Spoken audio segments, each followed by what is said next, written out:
2011 Aiming High honoree.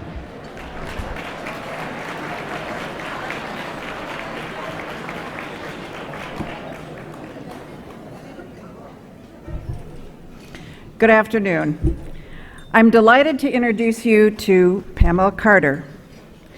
Pamela has had a rich and varied career culminating in her current role as president of the distribution business unit of Cummins, Inc. Cummins is a global power leader that designs, manufactures, distributes, and services engines and related technologies. In fact, Cummins' most profitable year ever, 2011, is attributable to the success of Pamela's distribution business. She has taken to heart the Cummins mantra, making lives better by unleashing the power of Cummins, not only by running an incredibly profitable business, but also by using her private sector platform to improve the communities in which Cummins operates.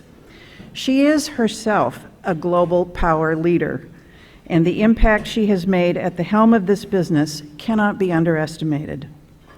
But to stop there would be an underestimation of Pamela Carter. Pamela was grounded in her youth by a strong sense of family and a calling to give back. In fact, she started her career as a social worker, working as a community organizer and in Vista, driven to make a difference. Along the way, as she participated in the civil rights turbulence of the 60s and 70s, Pamela observed that lawyers, even dull ones, often were taken more seriously with greater power to influence an outcome than those without law degrees. She and several of her social worker friends decided that social workers with law degrees could be a formidable combination, and they all enrolled in law school. Before long, Pamela was back in public service, litigating for the Indiana Public Securities Commission, and then serving as Deputy Chief of Staff to then Indiana Governor Evan Bayh. Not surprising, she had caught the attention of the state Democratic Party, which recruited her to run for Attorney General.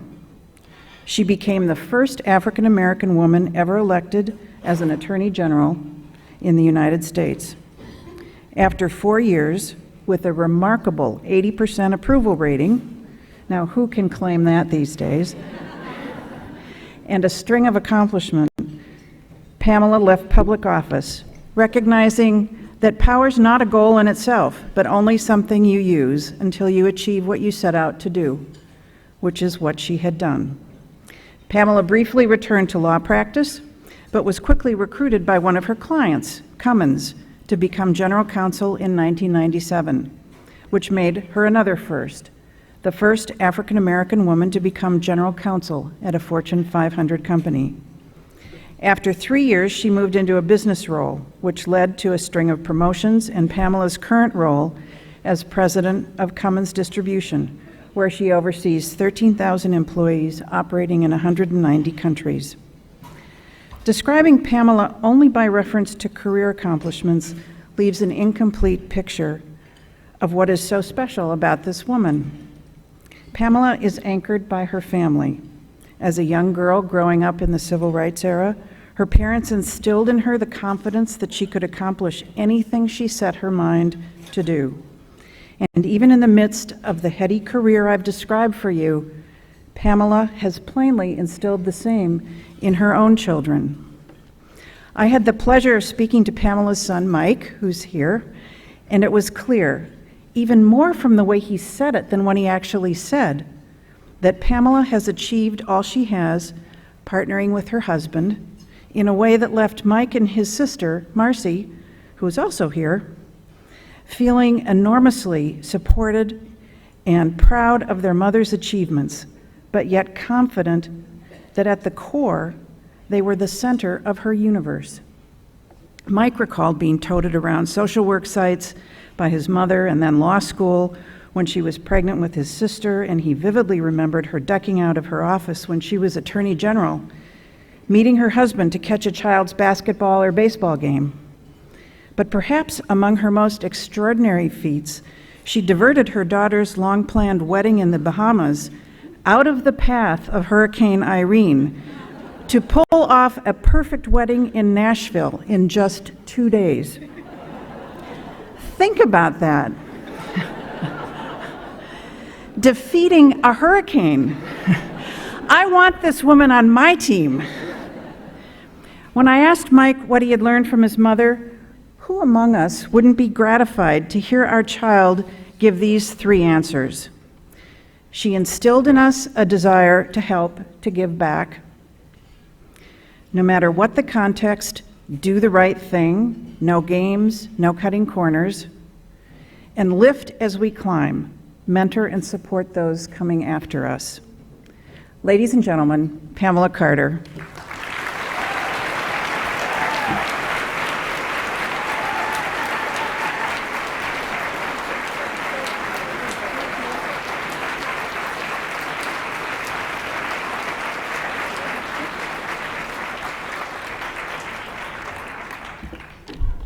Thank you so much, Jane.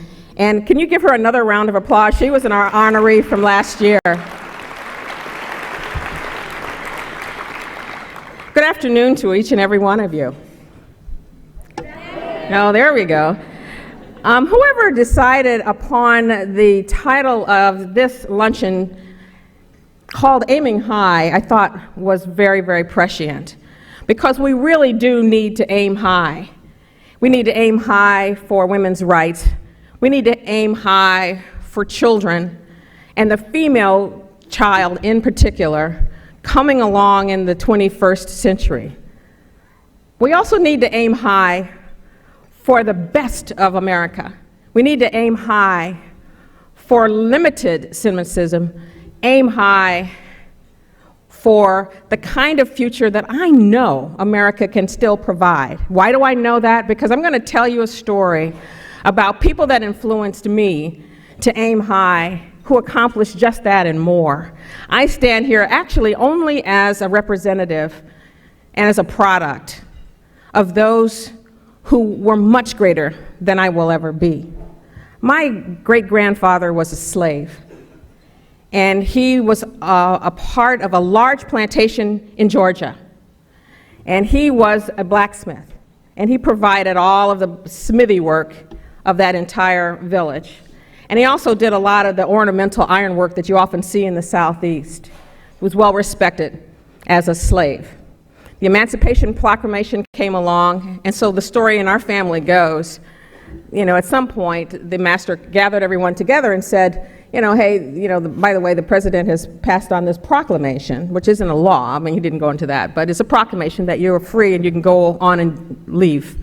But I would caution you to not leave, because there's no place for you to go, and to stay here and things will be fine. My grandfather and his family were the only ones that aimed high and left the plantation. But true to the master's warning, all of them were killed shortly thereafter, leaving my grandfather orphaned. He died at the age of 102, and in his 90s he visited me in college. But more importantly, he studied the law. He actually left the South alone as a teenager. He had gotten into a fight and knew that he would be killed. He started walking, literally walking from the South to the North. Had a harrowing period of time. He didn't know how to read or write. He had no legal defense fund. He had no rights. He had no family. And yet he came all the way up north, learned to read, learned to write, studied the law, passed the bar, was never able to practice law because of the color of his skin. But from the time I was quite little, he would quote to me, and I absolutely the truth, verbatim, Blackstone commentaries. I didn't know that they were verbatim until I was in law school. And I went and looked, and I thought, oh my gosh, I actually know this stuff. And that was the legacy of my grandfather. And my father told me that, who is 90 by the way right now, said that you have to be mindful of the fact that he didn't tell a lot of people the law, but he must have sensed that you were the firebrand of the family for that. But he fed that to me from the time I was quite a child. And my dad built our home at a time in Indiana when we were all segregated, could not gain any loans. And this was the first time in the city of Indianapolis's history that they decided to band together the banks and pool money for a group of African Americans where they had found land to create a subdivision where the African American families would build in partnership with the Quakers who had building skills. They provided sweat equity and the banks loaned the money, and I was 4 years old. I watched my father build our home. But I watched my father build our community and our neighborhood. And my mother taught during that period of time, and she was the first African American female to be a reading specialist for the school system in that environment. Do you think that we could do anything less than fight like our parents and our grandparents have done? And then I went to Catholic school, where the nuns enhanced the message that my parents had said, that you can be anybody you want to be in America. This is before any of the laws that were there to protect us broadly, before affirmative action. And the nuns would say, you can do anything and you're equal in the eyes of God. And now we see that these wonderful women who taught me through high school are also under assault. Not aiming high can undermine what we do. I marched with Dr. King when I was in high school. And I remember it was in Chicago at a time when we really began to understand exactly the fact that it was an American issue, not a Southern issue. And I remember as we were walking, there were people in the trees with guns. I remember walking along the streets in Chicago where there were Ku Klux Klan in their regalia, and that was the first time I had seen them, beautifully gowned, satin, inside, red satin. I remember this inside a lot of the hoods. And I was wondering why a symbol of hatred could be created with such love and care, aiming low. But as you saw us all linked together arm in arm throughout this march, from all over the world, different ages and races, people were aiming high. And we made a big difference during that period of time, and it left a huge impact on what we could do. I was fearful, and I remember at one point when they were throwing the rocks at me, I was so scared that the hairs rose on the back of my neck. But I remembered at some point I was no longer fearful, and I actually had a transcendent experience where I knew no fear, knew how to aim high, but also began to love, to have a reference for human life, to have a reference for all people, to fight for that and know it was the right thing to do. The rest of my career, people can talk about it and I appreciate it, but I have no choice but to aim high, to make the legacy of all of those that are present in this room who started this legal momentum and before, and all of you who've taken the time to come and fight for people and to fight for this country in a way that will make it better. We can do it. People have done it before. We can do it again, and we can do it better. So I'm here to only ask you to aim high and not forget all of those who are vulnerable and marginalized today. They need not be tomorrow.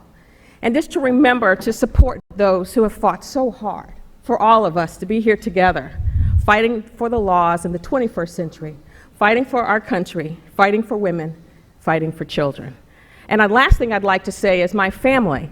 I actually do all of this primarily for them because they have been with me throughout. My husband was told in high school, even though he was a good student, he had 3 options: Ford, Chrysler, or General Motors. He graduated from college with honors, MBA, he's starting a charter school. Our children, who have been identified by Jane, are the light of my life, and they're married to 2 of the most wonderful people we have. And Cummins, Inc. is not a corporation in my view, it's a cause. It's a successful environment. But we have Maria Rose, who's the Chief Administrative Officer, an extraordinary woman who is also leading Cummins and has been leading as General Counsel, Sharon Barner, who's our General Counsel, and Cummins, which is a great place for women, and it's a great place for people. So if anyone's looking for a job in a wonderful environment, come to Cummins because it is well worth it. But thank you so much for your time and your support.